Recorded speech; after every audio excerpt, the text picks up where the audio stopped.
Now let's turn to political correspondent Brennan McGovern, who is joined in the studio by two politics experts, Darian Flowers and John Crowder, to discuss these issues. Brennan? Thanks, Katie, and thank you, Darian and John, for being here.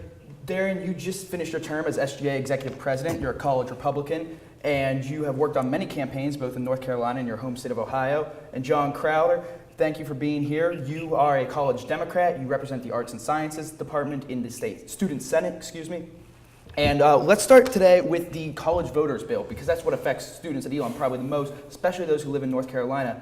Is this fair, or is it unfairly targeting college voters to make them register at their home address and not their student address? Darian? No, Brennan. I think that this is absolutely a step in the right direction for North Carolina voters. Yet again, the General Assembly has taken the appropriate steps to ensure the integrity of votes.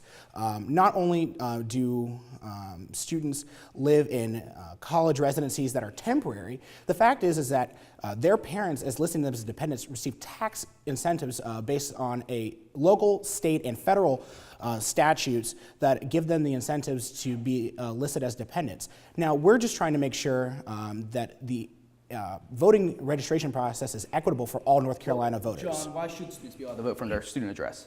Well, if we pass this law, it's going to make it a lot harder for students to vote. And in this sort of climate, we should not be making it harder for everybody to vote. We should be trying to expand opportunity to everybody. All right. If we look at the history of actual credible voter fraud, we only come up with 13 cases out of 767 million votes cast in general elections from 2000 to 2012. Well, on a national level now, gun control has obviously been one of the biggest issues ever since the Newtown attacks. And since that time, over 3,000 people have been killed in the United States by guns. Does anything need to be done to fix this problem? And if so, what should be done both on the state and federal level? Well, I think, Brennan, that one, obviously the massacre at Sandy Hook and in Newtown were a tragedy on a national level. And additionally, the deaths that we've seen since then are a national tragedy.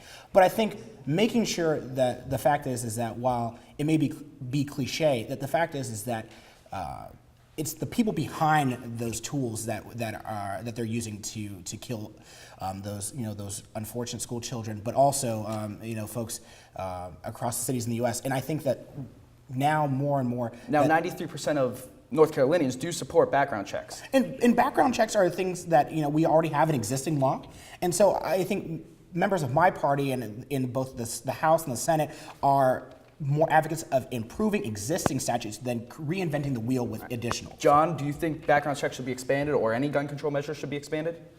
I do think background checks should be expanded. I'm not sure if I agree with the assault rifles thing.